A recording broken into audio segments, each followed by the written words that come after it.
Bismillahirrahmanirrahim. Assalamualaikum warahmatullahi wabarakatuh.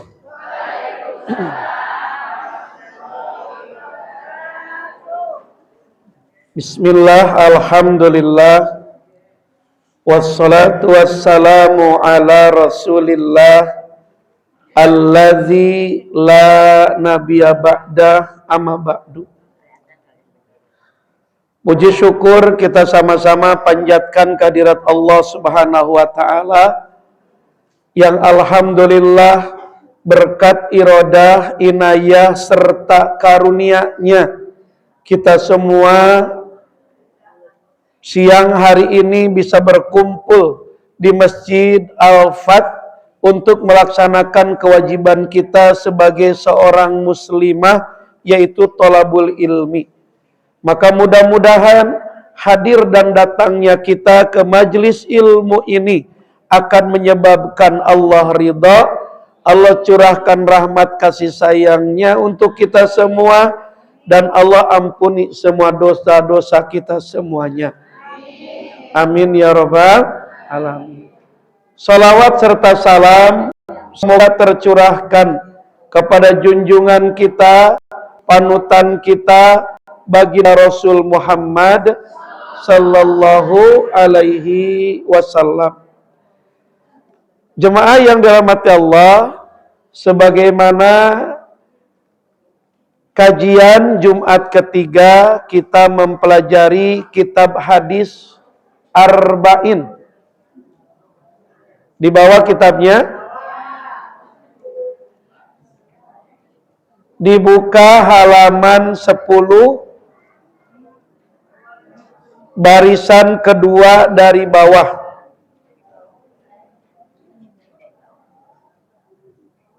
Ada? Bismillahirrahmanirrahim. Al-hadisus sani, adapun hadis yang kedua dari 40 hadis. An Umar radhiyallahu anhu, diriwayatkan dari Sayyidina Umar radhiyallahu anhu.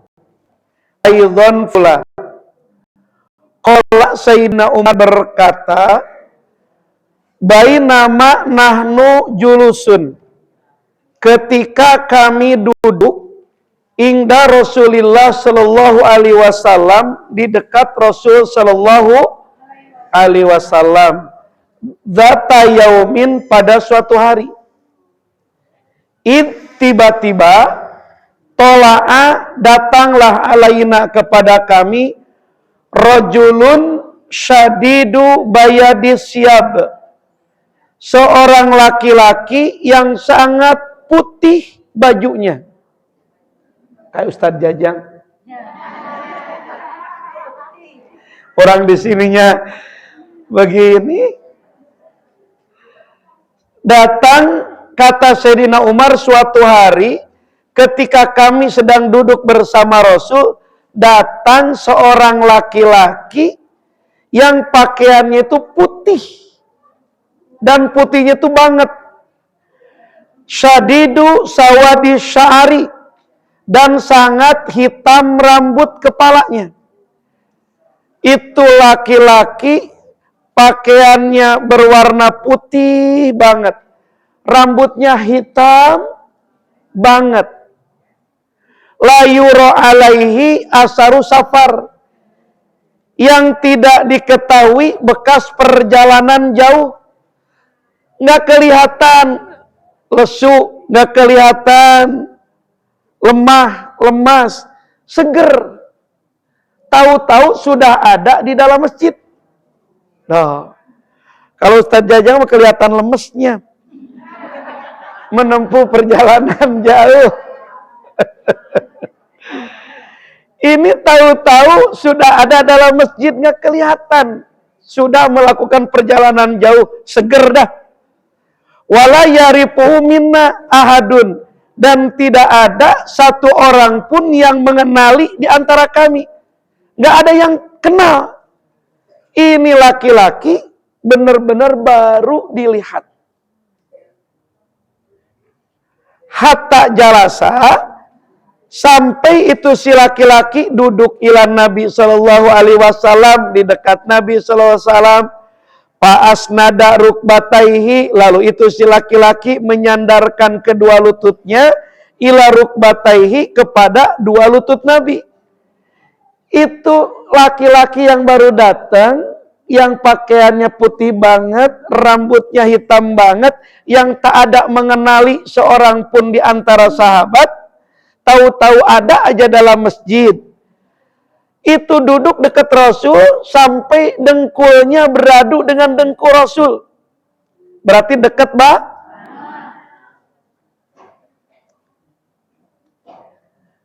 Wa wadoa kapaihi, dan ia menyimpan kedua telapak tangannya ala pakhidaihi, ke atas kedua paha Nabi. Eta dua telapak tangan si laki-laki disimpan di atas paha Nabi. Gimana tuh nyimpan? Nih paha Nabi dipegang tuh di atas paha Nabi.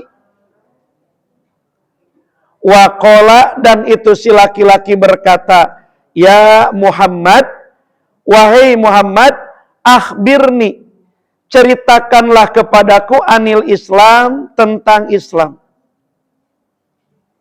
Kata siapa? Si laki-laki yang baru yang tidak ada yang mengenalnya. Duduk nyenderin tubuhnya dekat Nabi, dua telapak tangannya megang paha Nabi. Dan bertanya, ya Muhammad, akhbirni anil Islam. Muhammad, coba ceritakan, coba beritahukan kepada aku anil Islam, tentang Islam. Islam teh apa? Islam teh naon? Kalau kata orang Perancis, perapatan Ciamis. Faqala Rasulullah sallallahu alaihi wasallam, maka bersabda Rasulullah sallallahu alaihi wasallam, al-Islam, yang dimaksud Islam adalah antashhada alla ilaha illallah wa anna Muhammadar, engkau bersaksi bahwa tiada Tuhan selain, dan sesungguhnya Muhammad utusan,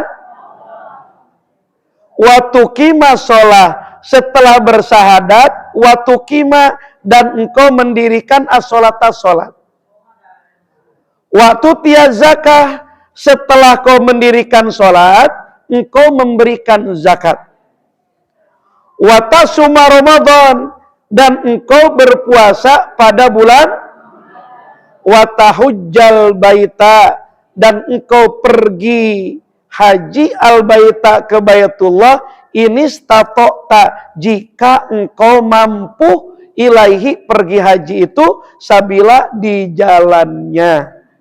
Kata siapa? Kata Qala, berkata itu si laki-laki, sodakta, benar perkataan engkau Muhammad. Fa'ajibna, maka kami semua kaget. Lahu, kepada si laki-laki itu. Yas'aluhu, itu si laki-laki bertanya kepada Nabi. Wa yusaddiquhu, dan si laki-laki itu membenarkan apa yang dijawab oleh Dah, sampai sini dulu. Kan kudu dijelaskan dulu. Betul? Nah, jadi jemaah, laki-laki ini yang tidak ada mengenali satu orang pun datang kepada Nabi, so akrab. Karena langsung nyender kepada tangannya pegang panah, so akrab. Kemudian bertanya kepada Nabi tentang Islam. Dijelaskan oleh Nabi, Islam itu kamu bersyahadat, kamu sholat, kamu zakat, kamu puasa, kamu berangkat haji. Kalau mau, itu orang pas mendengar jawaban Nabi, berkata, benar jawaban kamu Muhammad. Maka para sahabat yang ada kaget. Orang itu nanya kepada Nabi, pas Nabi jawab, dia benarkan. Bertanya-tanya, siapakah itu laki-laki? Kuis.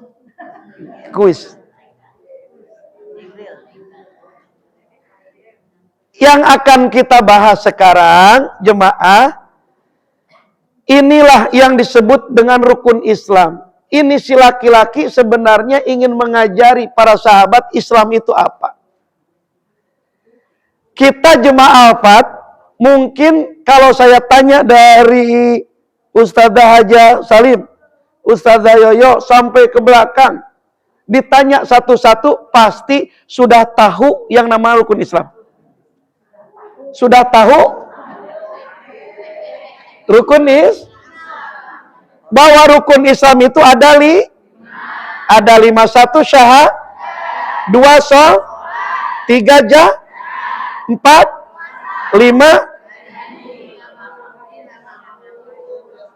Itu rukun Nah, sudah pada hafal. Pertanyaan saya sekarang, untuk apa kita memeluk agama Islam?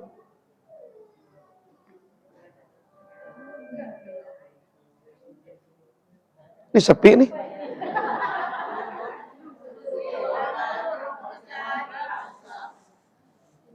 Untuk apa?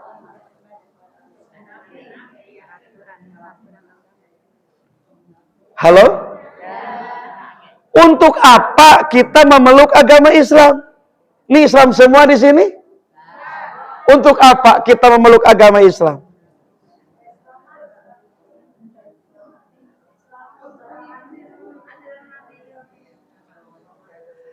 Atau pertanyaannya saya ganti deh. Bu, untuk apa ibu pingin bangun rumah? Untuk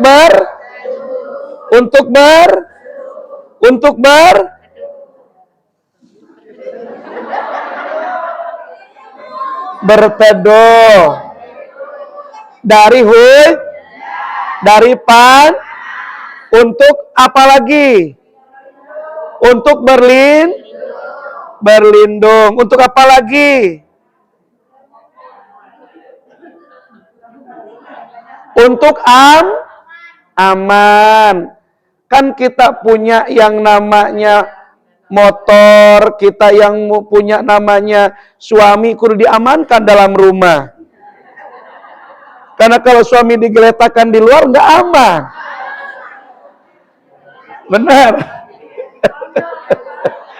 Ntar digondol orang. Tuh. Bu, dalam hadis lain, kenapa kita memeluk Islam tidak beda dengan ibu ingin punya rumah. Kenapa kita ingin punya rumah? Karena ingin punya tempat berlindung dari semua kejahatan, dari semua yang akan mencelakakan. Ingin punya tempat istirahat yang aman. Ingin punya tempat kebahagiaan. Ingin punya tempat untuk bersenang-senang. Ingin bisa menikmati hidup beserta keluarga di dalamnya. Dengan itu kalau ingin punya Islam tuh seperti itu. Islam itu percis seperti bangunan rumah. Kenapa Ustaz seperti bangunan rumah? Nabi bilang, Bunyal Islam bi khamsin. Dibangun Islam itu dengan 5 komponen. Dibangun Islam itu dengan 5 bahan. Maka terbentuklah Islam dengan 5 komponen tersebut. Nah, Nabi, Bu, Kenapa saya samakan dengan rumah? Bahasanya itu dibangun Islam dengan 5 komponen. Percis seperti ibu, percis suami ibu membangun rumah. Kalau ibu pingin punya rumah, yang pertama kali dibangun apa? Cakep. Maklum tukang bangunan, pas jawabannya. Kalau kita ingin punya rumah, yang pertama dibangun adalah pondasi. Karena kalau kita tidak punya pondasi yang dibangun lebih duluan, nggak bakal kuat itu rumah. Kudu pondasi dulu. Sama, ketika kita ingin punya Islam, yang harus pertama kali dilakukan pondasinya, yaitu syahadat. Maka siapapun orang sudah mengucapkan 2 kalimat syahadat, asyhadu alla ilaha wa asyhadu Muhammadar. Nah, orang itu sudah menjadi orang tapi sudah aman belum hidupnya? Belum. Kalau rumah baru punya pondasi, kokoh pondasinya. Coba bayangkan kalau baru syahadat doang, baru punya pondasi. Kalau baru punya pondasi, kita masuk ke dalam pondasi, terus bobo di dalam pondasi. Bobo? Ada hujan? Ada panas? Ada ular? Keularan. Orang baru pondasi. Maka kalau pingin aman, setelah dibangun pondasi, maka sok naik ke atas. Bangun berikutnya apa? Tiang. Kalau dulu tiang itu bambu, kayu. Sekarang itu sudah modern, tembok. Bangunlah setelah pondasi itu ada, naik tembok. Dan tembok itu terdiri dari batu bata. Ditumpuk tuh batu bata. 1 bata, 2 bata, 3, 4. Terus jangan ada yang lewat barang 1 bata pun, supaya ternyata dalam Islam as-sholatu sholat itu tiangnya berarti kalau sudah syahadat, kalau pingin aman, sok bangun tiangnya itu agama, yaitu Maka ketika kita sudah Islam, datang sholat subuh, maka sholat subuh dikerjakan ibarat pasang batu bata 1. Datang duhur, pasang batu bata 2. Datang asar, pasang batu bata 3. Maghrib pasang bata 4, Isya pasang bata 5, subuh kesiangan. Bangun jam 7, langsung mandi berangkat kerja. Batu bata subuh nggak dipasang, datang duhur, sholat duhur, pasang batu duhur, subuh batu batanya belum dipas. Kira-kira Coba saya ingin nanya jemaah Alfat dari ketua sampai jemaahnya. Dari mulai head sampai sekarang ada sholat 5 waktu yang ketinggalan nggak? Kak kedengeran ada apa enggak? Dari mulai head sampai sekarang kira-kira ada sholat 5 waktu yang tertinggal apa tidak? Berarti kalau ada sholat yang tertinggal, ada batu bata yang tidak dipas. Bagaimana kalau rumah ada batu bata sebagian nggak dipasang? Bolong. Aman nggak kira-kira ada di dalam rumah itu? Ada banjir ada ular? Berarti posisi Islam ibu sekarang seperti rumah yang seperti itu. Jangan coba-coba masuk kubur karena masih ular bisa masuk. Nggak ada yang menghalang. Kemudian ada api neraka bakal masuk karena masih banyak yang bolong-bolongnya. Terus gimana dong Ustadz kalau begitu? Kan batu batanya ada. Ambil itu batanya, pasangin. Oh ini bolong nih, lep dipasangin, ketutup. Ini bolong juga ada batanya, pasangin lagi, pasangin lagi, pasangin lagi. Terus mana yang bolong-bolongnya dipasangin, rapi nggak? Begitu juga sholat. Coba ingat-ingat yang lupa dulu, kemudian yang dulu ditinggalkan. Sholat apa saja yang pernah tinggalkan, pasangin sekarang. Mumpung masih hidup, kodok. Ketika ibu mengkodok sholat subuh yang ditinggalkan, sama dengan masang bata. Ketutup, atuh.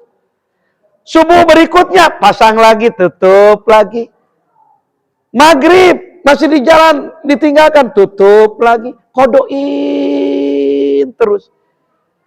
Rapihkan bangunan rumahnya, temboknya dengan kodok terus. Karena kalau masih belum dipasang, ibu masuk alam kubur, apalagi alam akhirat, ular masih bisa tembus, kalajengking masih bisa lewat, api neraka masih bisa masuk ke dalam ruangan di mana kita tempat berlindung.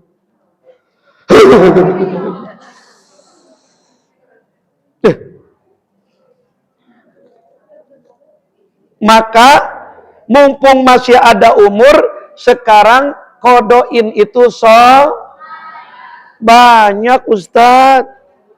Nggak kehitung. Kalau begitu tobatlah kepada Allah khusus untuk meninggalkan sholat.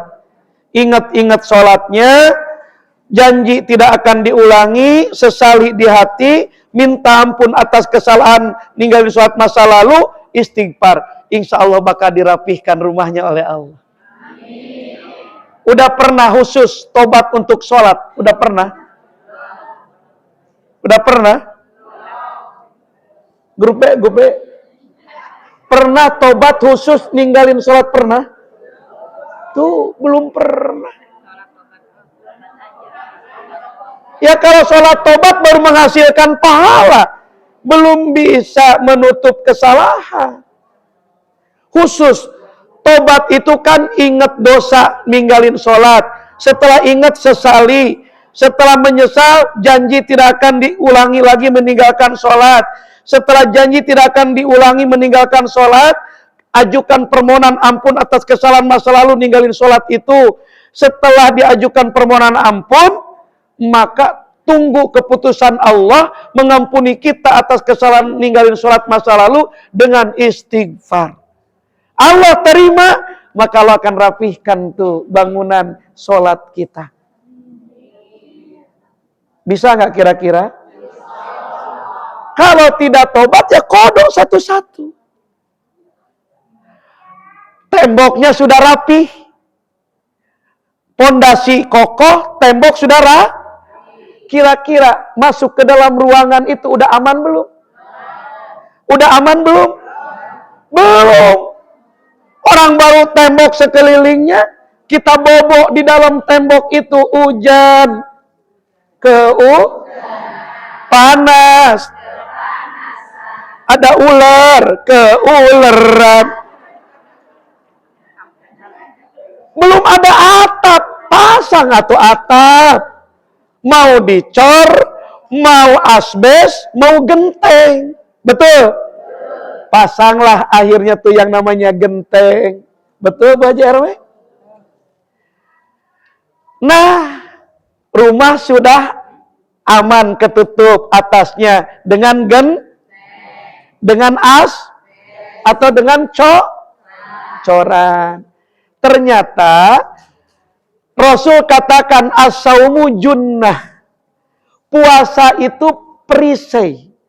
Puasa itu pelindung.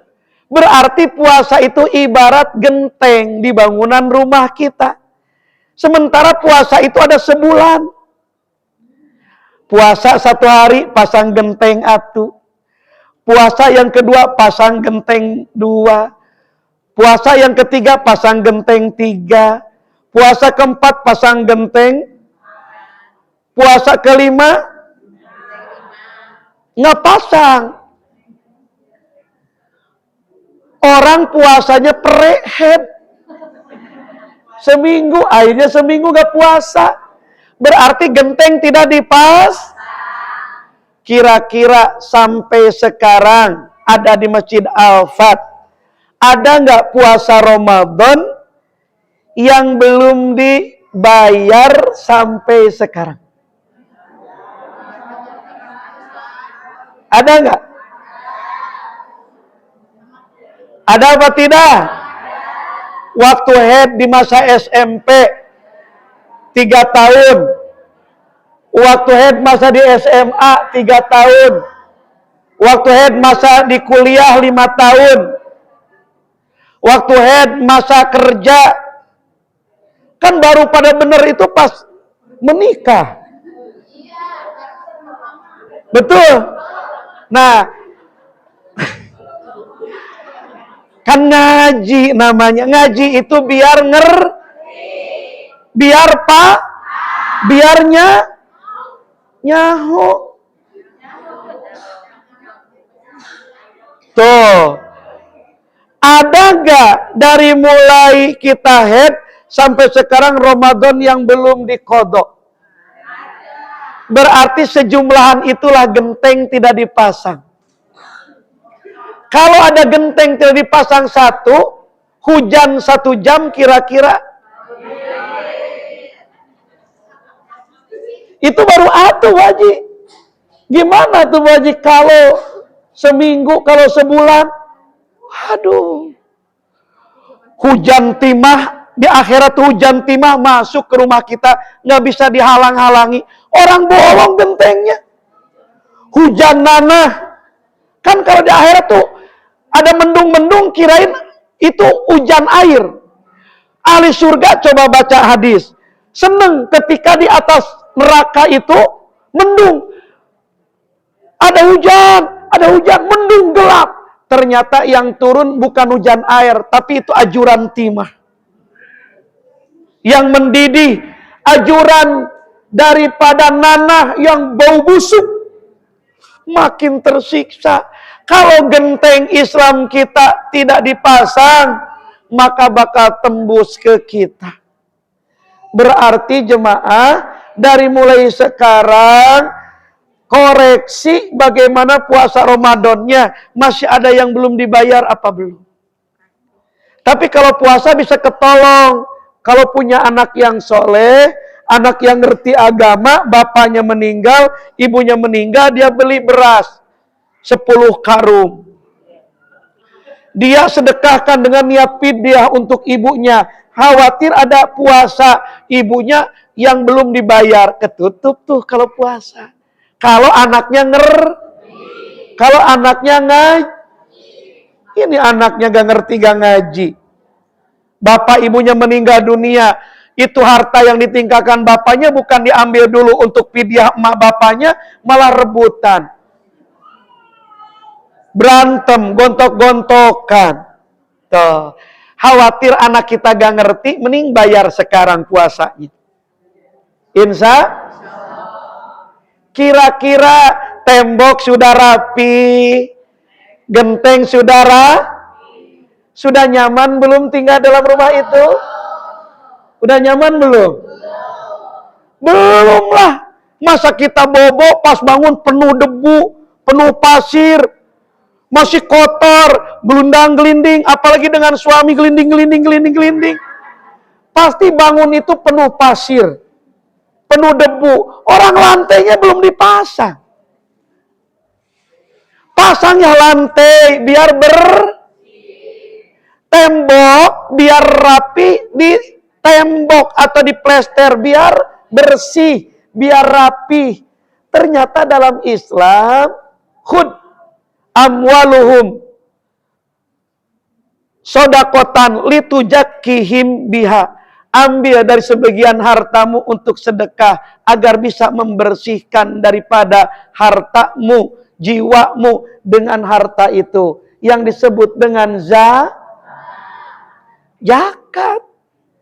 Zakat itu akan membersihkan diri kita, akan membersihkan harta kita.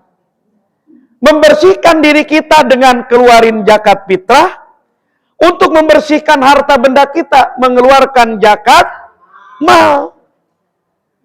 Berarti kalau kita tidak mengeluarkan zakat fitrah dari mulai akil balik, maka ibarat punya rumah tidak pakai lantai, pasir. Mending pasir. Kalau lumpur,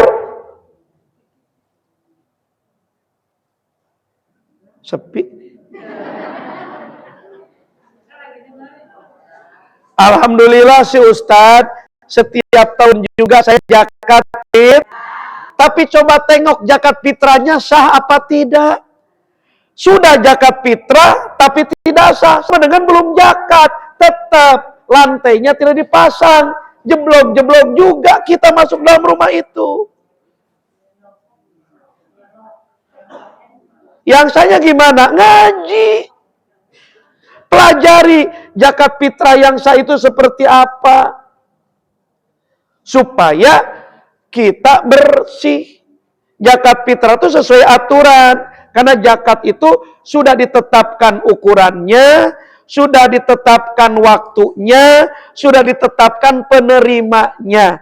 Kalau ini tidak sesuai, maka tidak sah zakat kita. Ukurannya zakat fitrah itu 1 sok.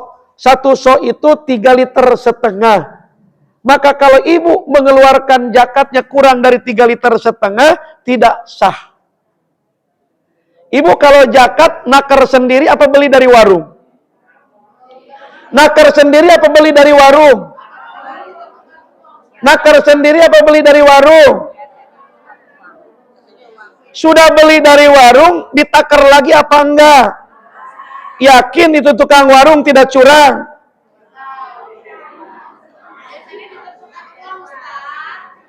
Orang literannya diketok, bawahnya tok. Literannya diketok, bawahnya nih. Bu Haji RW, nih sweeping Bu Haji RW nih, 1 RW nih. Warung-warung, banyak yang diketok literan, tek, jadi nonjol ke atas. Nonjol ke atas. Jadi kalau ditakar jadi kurang. Nah, ibu dikeluarkan dengan percaya, tidak sah tuh zakatnya. Sekarang belum tahu, coba ibu pindah ke atas, yang banyak pohon Kamboja. Melek di atas baru ketahuan, tidak zakat dalam hidupnya, karena kurang dari 3,5 liter. Pastikan, kudu pasti. Nah, panitia ketika kita zakat timbang lagi, kudu dipastikan. Waktunya juga sudah ditentukan dari awal Ramadan sampai imam sholat Idul Fitri memimpin sholat. Kita diberikan karena pakai uang setelah sholat Idul Fitri sambil salaman. Tidak sah zakat fitrahnya, sama dengan belum ngeluarinnya benar 3,5 liter, 1 sok di bulan Ramadan. Penerimanya salah. Bukan miskin, bukan fakir, dikasih. Yang punya gelang sampai sikut dikasih. Ya enggak salah zakatnya. Salah Tuh. Berarti lantai rumah kita masih kotor kalau begitu. Dinding rumah kita belum diplester kalau begitu. Maka kita akan masih kotor dengan tidak berzakat. Ustadz, alhamdulillah tembok sudah rapi, genteng sudah rapi, lantai sudah dipasang rapi. Sudah nyaman belum tinggal di rumah itu? Sudah. Sudah aman belum tinggal di rumah itu? Sudah. Sudah aman. Jendela masuk ke dinding, pintu masuk ke dinding, genteng udah rapi, lantai dipasang, ini sudah diplester, udah rapi. Hanya itu rumah belum indah. Rumah belum kelihatan cantik. Kalau punya duit, belilah cat. Kalau punya kalau punya beli cat. Biar ternyata dalam Islam, supaya Islam kita indah, supaya Islam kita cantik, kalau punya uang berangkat. Kalau punya uang. Kalau tidak punya uang, udah aman tinggal di rumah itu. Hanya kurang cantik. Coba dicat jadi rapi, jadi indah, jadi kelihatannya nyaman tuh. Coba lihat Pak Haji sama Bu Haji. Tapi ngecatnya juga kudu bener, jangan asal ngecat. Begitu juga jalanin haji kudu bener. Nanti bakal cemong kalau nggak bener ngecatnya. Haji-haji. Tuh. Akhirnya jadi tidak Bu? Itu rukun Islam percis seperti bangun jelas. Butuh Islam nggak kita Bu Haji? Butuh. Seperti kita butuh Kalau ibu tidak punya rumah, maka jadi gelandangan. Langit menjadi atapnya, kan gitu. Jadi gelandangan. Langit atap, lantainya seketemunya di mananya. Kita butuh dari aman, sehingga kita butuh yang namanya itulah Islam. Pondasi kuat, tembok sudah rapi, kemudian genteng rapi, sudah dicat dengan cat yang paling mahal, terus lantai sudah dipasang dari marmer, sudah nyaman, bahagia, tinggal dalam rumah itu apa belum? Halo? Ini semua udah rapi, genteng pasang, lantai sudah dipasang, marmer malah temboknya sudah dicat dengan cat yang paling mahal. Kita masuk ke dalam rumah itu. Sudah nyaman belum tinggal di rumah itu? Sudah bahagia belum tinggal di rumah itu? Sudah sempurna belum tinggal di rumah itu? Belumlah, orang rumah itu kosong melompong.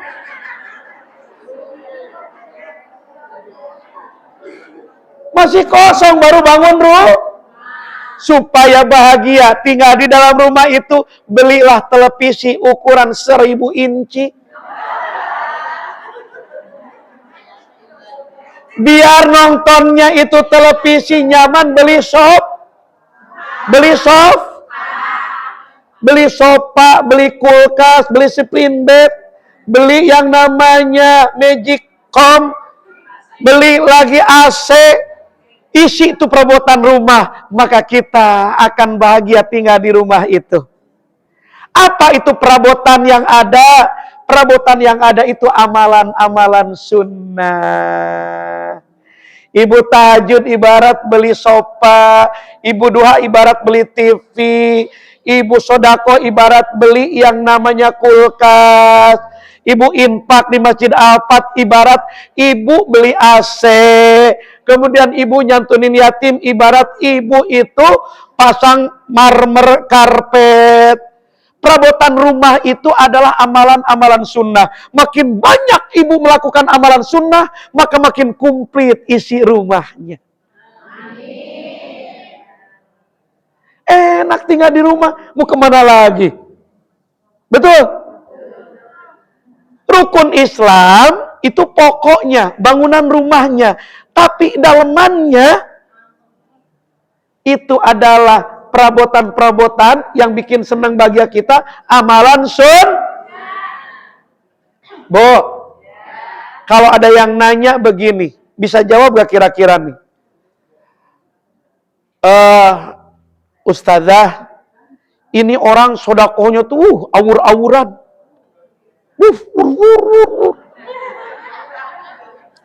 Di mana saja sedekah, bangun masjid di mana-mana, nyantunin yatim di mana-mana. Tapi dia enggak puasa, enggak sholat. Gimana kira-kira Pak Haji? Bisa jawab apa tidak? Bisa jawab tidak? Jawabnya begini, orang itu ibarat dia punya pondasi, baru Islam sadat doang. Dia tidak pasang tembok, tidak pasang genteng, dia beli sofa, dia beli TV, dia beli kulkas, ditaruh di dalam pondasinya itu. Dia beli kulkas, dia beli spring bed di dalam yang dalam pondasi itu, dia tidak pasang tembok, tidak pasang genteng, maka itu perabotan yang komplit itu kalau ada hujan, kalau ada banjir, ada maling, maka sia-sialah. Tidak bisa dinikmati spring bed-nya, tidak bisa dinikmati TV-nya, angus kesiram air juga. Orang rajin sedekah, orang rajin sifatnya bangun malam, tapi sholat padunya enggak, puasa Ramadannya enggak. Ibarat dia beli perabotan rumah, ditaruh di dalam pondasi, tanpa ada genteng dan tanpa ada temboknya. Bakal hancur dan sia-sia. Kayak lagu ya gitu ya.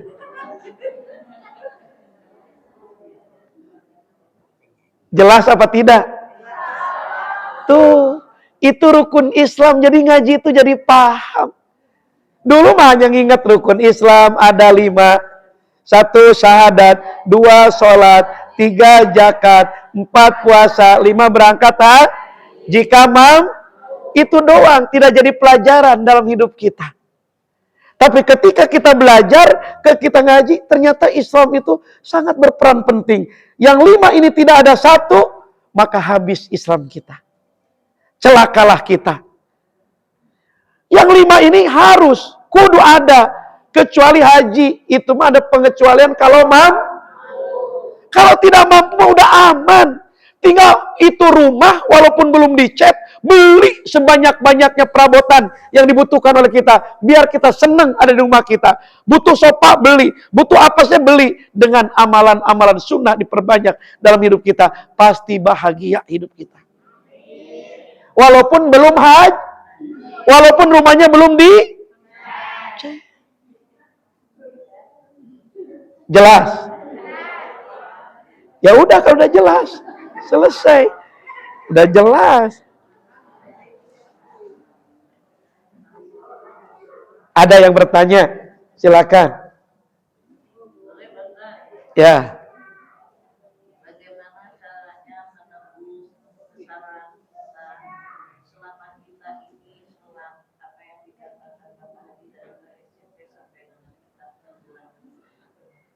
Bagaimana caranya kita menghapus supaya kita bisa membalaskan bagaimana caranya? Waktu yang baik itu waktu. Baik. Bagaimana kita menyelesaikan masa lalu kita? Saya yakin semuanya punya masa. Jangan ngikutin lagu masalah. Masa lalu, biarlah masa lalu. Tuh. Jangan dibiarkan masa lalu. Harus diperhatikan. Bagaimana kalau masa lalunya banyak tidak sholat? Nah, pertanyaannya bagaimana untuk menyelesaikan masa lalu itu, Ustaz? Yang pertama, kalau kita temukan kesalahan masa lalu, yang harus kita lakukan supaya bisa dihapus oleh Allah, satu-satunya yang bisa menyelesaikan adalah tobat. Tobat. Kalau itu kesalahannya bentuk kewajiban, seperti sholat, ataupun puasa, maka bayar oleh kita sholat tersebut dengan mengkodok. Kapan mengkodok itu sholat? Yang namanya kodok itu tidak ditentukan waktunya. Mengkodok duhur boleh dikerjakan di maghrib. Mengkodok maghrib boleh dikerjakan di asar. Mengkodok subuh boleh dikerjakan di isya. Bahkan mengerjakan kodok sholat itu bisa dikerjakan di waktu duha. Nama juga kodok mah mengerjakan sholat di luar waktunya, kapan saja. Tidak harus subuh di subuh lagi, duhur di duhur lagi, asar di asar lagi. Lama atau gitu mah cepet selesainya, keburu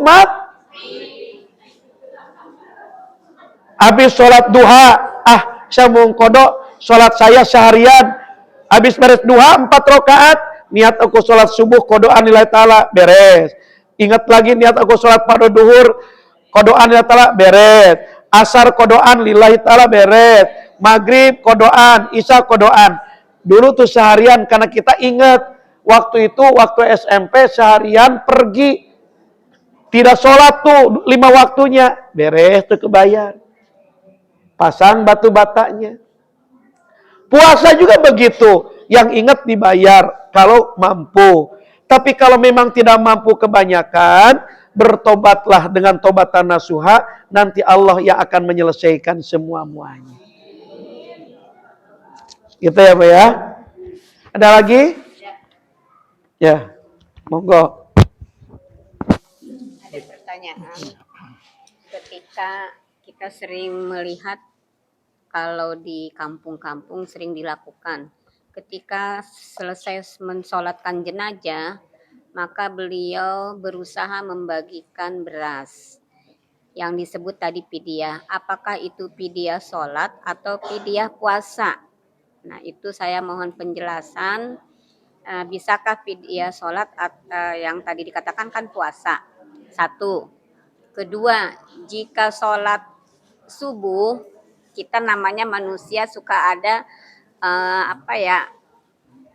kesiangan. Nah, sholat subuh kesiangan. Ketika kita kesiangan, apa niat kita mengkodo atau bagaimana? Yang lebih bagus, lebih benarnya. Terima kasih. Kedengeran, Bu? Yang pertama, di daerah katanya di kampung ada, kalau habis sholat jenazah, itu sohibul musibah suka membagi-bagikan uang, membagi-bagikan beras. Apakah beras itu termasuk untuk pidyah kodok puasa atau kodok sholatnya itu si jenazah? Yang sahih, kalau beras dibagikan ketika setelah dimakamkan itu yang namanya jenazah, yang paling kuat yang bisa dibayar fidyah dengan beras itu makanan pokok puasa. Sholat itu kudu dikodok, bayar sama ahli warisnya. Boro-boro bayar emak saya juga bolong-bolong, Ustaz. Kalau begitu, sholat yang bolong-bolong dari emak kita atas nama anaknya yang dikandung 9 bulan, dirawat sampai besar, maka sholatlah di hadapan Allah dengan niat mengkodok sholat daripada ibu kita. Kalau tidak mampu, maka kita bertobat atas nama ibu kita tentang sholat yang ditinggalkan sepanjang hidupnya ibu kita. Yang paling kuat yang bisa dipidyahin dengan makanan pokok itu puasa. 1. Yang kedua, bagaimana kalau sholat subuh kesiangan, nama juga manusia. Kalau ketiduran ya kesiangan. Betul? Nah, lalu bagaimana cara mengerjakan sholat subuh tersebut kalau kesiangan? Umpamanya kita tidur, melek-melek jam 11 siang. Tidak sadar, sprint back sudah mengapung karena banjir, jam-jam aja begitu. Nah, bangun jam 7 atau jam 8 atau jam 9. Caranya, sholat subuh itu harus diapakan, maka langsung kalau mau mandi, setelah mandi, langsung berwudu, setelah wudu ambil mukena, kemudian hadapkan diri kepada Allah, aku niat sholat subuh kodoan lillahi ta'ala.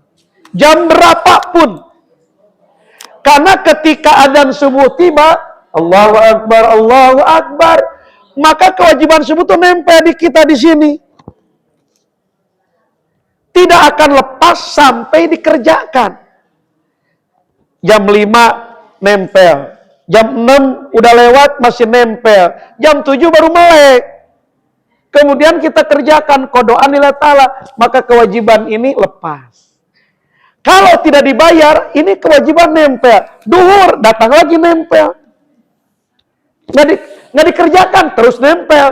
Masuk kubur, ada sholat yang tidak dikerjakan, maka kewajiban tuh pada nempel di sini. Itu yang akan menjadikan beban berat seorang jenazah diangkat selamat oleh keluarganya. Karena kewajibannya belum selesai. Maka kalau kesiangan subuh itu jam berapapun bangun langsung sholat subuh. Tapi niatnya qadoan lillahi ta'ala. Maka tuntaslah kewajiban kita. Dosa nggak Ustadz? Tidak dosa. Orang kita pulas ketiduran. Kecuali sengaja tidur-tiduran menunda sholat. Dosa. Kalau ketiduran tidak ada dosa. Gitu ya Bu? Ada lagi? Ada qobliyah apa enggak? Qobliyahnya kodoan. Sayang kalau enggak qobliyah. Paketkan tetap qobliyahnya kodoan. Lillahi ta'ala. Ada yang bertanya? Ya, Bu RW, silakan. Nih, Bu RW, dengar. Bu RW, dengerin. Ntar nggak ditandatangani. Assalamualaikum warahmatullahi wabarakatuh. Waalaikumsalam. Saya ingin menanyakan tadi yang terpending tadi Pak Ustadz. Jadi belum selesai inian Pak Ustadz tadi mengenai masalah amalan sunnah, mana yang lebih utama, amalan sunnah atau pergi haji? Karena kalau Pak Ustadz, kalau menurut ini saya tadi bahwa amalan sunnah itu nggak apa-apa kita beli kursi, beli ini, walaupun rumahnya nggak dicat, gitu ya. Jadi mana yang lebih penting, amalan pergi ke haji ya, rukun ke haji atau amalan sunnah yang lainnya?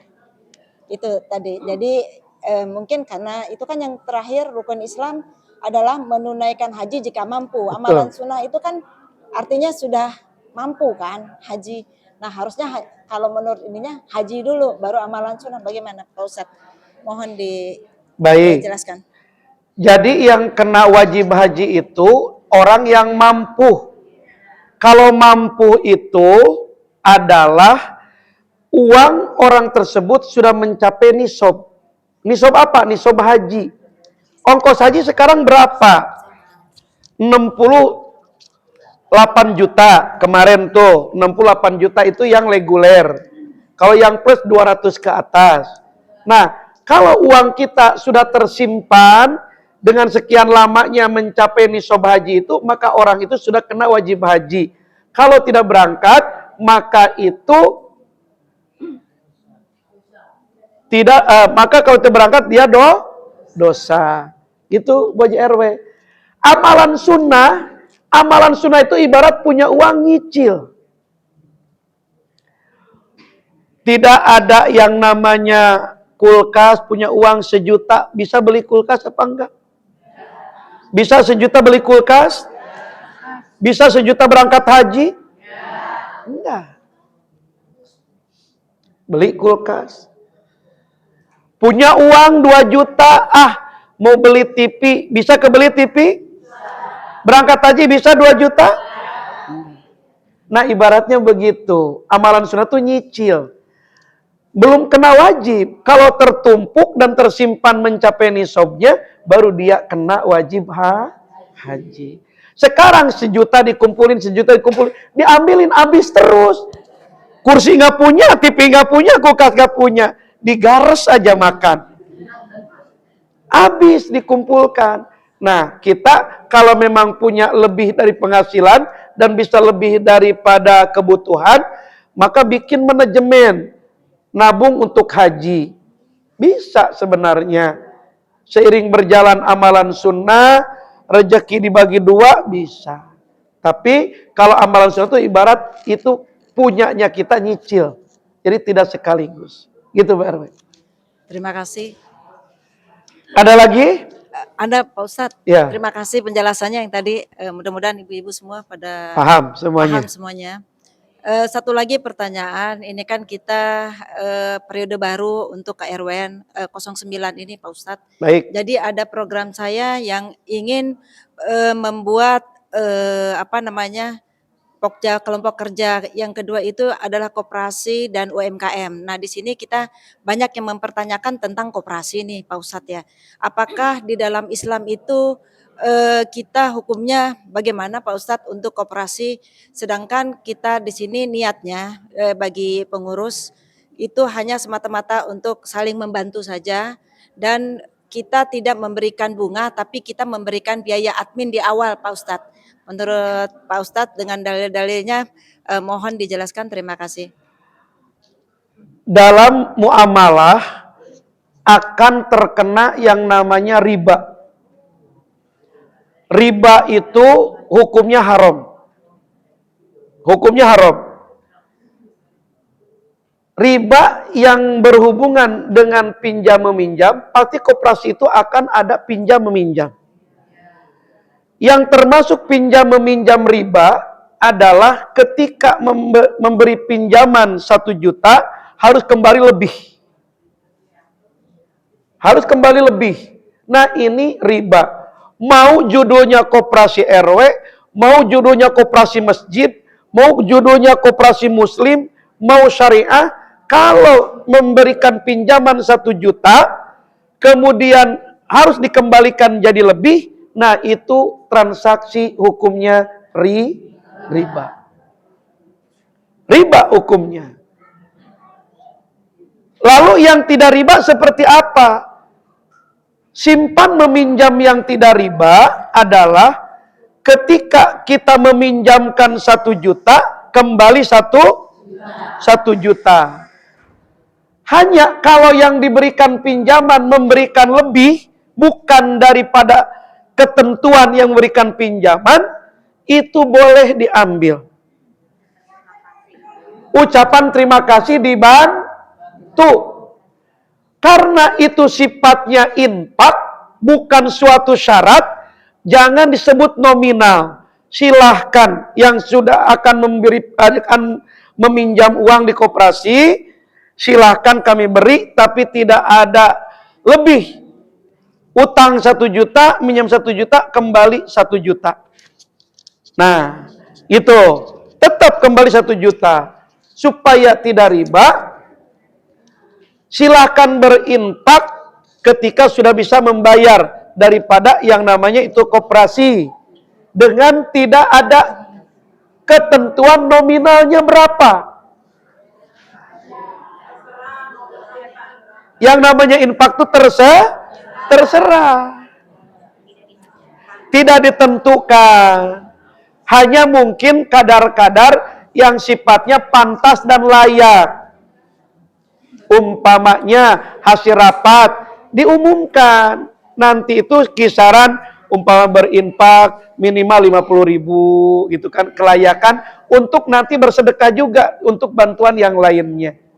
Jadi jangan disebutkan nominal dan kembali tetap dengan jumlah yang dipinjamkan. Boleh saya pertanyakan yang kedua ya? Ya. Jadi begini, kalau ini pinjaman ini penggantiannya sama seperti yang besarnya jumlah dia pinjam. Tapi yang saya bilang tadi biaya administrasi di depan, kalau seandainya dia pinjam 100.000, biaya administrasinya 5%, jadi dia diberikan kepada yang minjam itu hanya 195 karena udah dipotong Rp5.000 sebagai biaya administrasinya. Kalau begitu bagaimana Pak Ustadz? Lebih baik jangan memotong pinjaman. Berikan tetap itu yang namanya 1 juta utuh. Kembali 1 juta. Adapun administrasi untuk fotokopinya, untuk listriknya, untuk apanya buat. Administrasi 50.000. Bagi yang setiap meminjam. Itu untuk biaya listrik, untuk ngetik, kemudian untuk keperluan izin atau apa dan yang lain-lainnya. Tulis aja 50.000. Jangan memotong dari uang pinjaman tersebut. Kalau 5.000 juga berarti itu sama Pak Ustadz ya. Iya. Kan ini kata di awal 5.000 ya. 5.000. Iya. Jangan memotong dari apa yang dipinjamkan. 5.000. Nah, itu kan untuk fotokopi, untuk dan yang lainnya. Itu memang dibutuhkan, infak itu namanya. Boleh Bu Haji RW ya. Gitu. Jangan memotong uang yang diberikan. Kalau 1 juta tetap 1 juta. Jadi jangan sampai 995.000.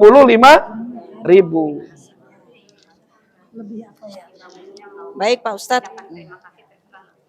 Iya, nanti kata saya tadi, kalau si yang meminjam itu mau mengucapkan terima kasih, dia bersedekah silahkan. Nggak jadi masalah.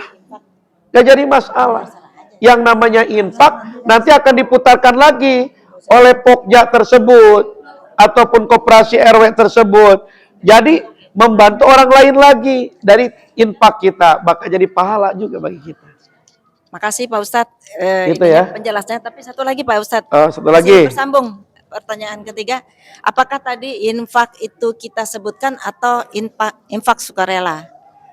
Boleh disebutkan nominalnya atau tidak, tapi tidak ngambil dari situ gitu, tidak ngambil. Infak yang di depan. Ya. Itu untuk administrasi itu, untuk stempel, untuk apa dan yang lain, sebutkan nominal. Nggak jadi masalah. Yang tidak boleh itu memotong atau nanti mengembalikan lebih. 5.000 untuk kertas, untuk fotokopi, untuk listrik kan butuh yang namanya komputer dan yang lain-lainnya nulis data, butuh listrik. Nah, itu infak untuk biaya transaksi tersebut. Gitu ya, Bu Jarwo ya. Terima kasih Pak Ustadz atas penjelasannya.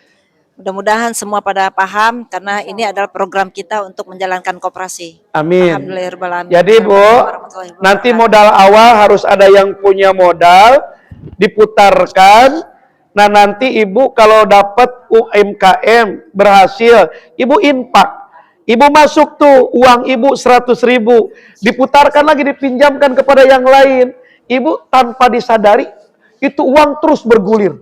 Itu akan jadi jariah. Kalau sistem begitu. Jadi jariah kita, padahal kita terima kasih 50.000. Tapi akan diputarkan lagi. Terus dipakai lagi orang, pakai lagi orang, pakai ini, pakai itu. Dan pahala 50.000 itu terus berjalan. Nggak bakalan insya jelas ya? Jelas. Rukun Islam sudah jelas? Butuh kita punya Islam? Butuh, karena Islam itu seperti untuk kita berteduh, berlindung dan mendapatkan insya Allah. Mudah-mudahan kita diberikan sehat semuanya. Yang sakit dari jemaah Al-Fat RW 09, apapun bentuk penyakitnya, berat ataupun ringan, dohir maupun batin, wabil khusus kawan dari Mbak Sari Komarudin, apapun tuh penyakitnya, semoga diangkat oleh Allah, diberikan sehat kembali, bisa beraktivitas kembali seperti semula, tidak kurang suatu apapun. Dan semoga kita diberikan panjang umur, dalam keadaan taat ibadah pada Allah, kuat iman Islam kita, sampai akhir kehidupan kita husnul khatimah. Ala hadihi niyah, walikulli niyatin salihah, wa ila hadratin Nabi Muhammadin sallallahu alaihi wasallam, bi barakati yaumil Qur'an. Al-Fatihah. A'udzu billahi minasyaitonir rajim. Bismillahirrahmanirrahim. Alhamdulillahi rabbil alamin. Ar-Rahmanir Rahim, Maliki Yaumiddin. Iyyaka na'budu wa iyyaka nasta'in. Ihdinas siratal mustaqim. Siratal ladzina an'amta 'alaihim, ghairil maghdubi 'alaihim waladdallin. Ini saja untuk kajian kitab hadis Arba'in. Mudah-mudahan menjadi ilmu yang bermanfaat, yang maslahat untuk kemuliaan hidup kita dunia sampai yaumil akhirat. Mohon maaf atas silap dan kekurangan.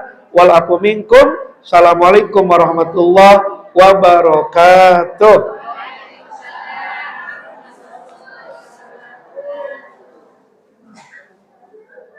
Kifaratul majelis aja. Kifaratul majelis aja udah Fatihah tadi. Semoga kita semua dapat mengamalkannya di dalam kehidupan kita sehari-hari. Amin. Untuk bersama hidup dengan dia ini, marilah kita sama-sama membaca doa Ibrahim. Astagfirullahaladzim, astagfirullahaladzim, astagfirullahaladzim.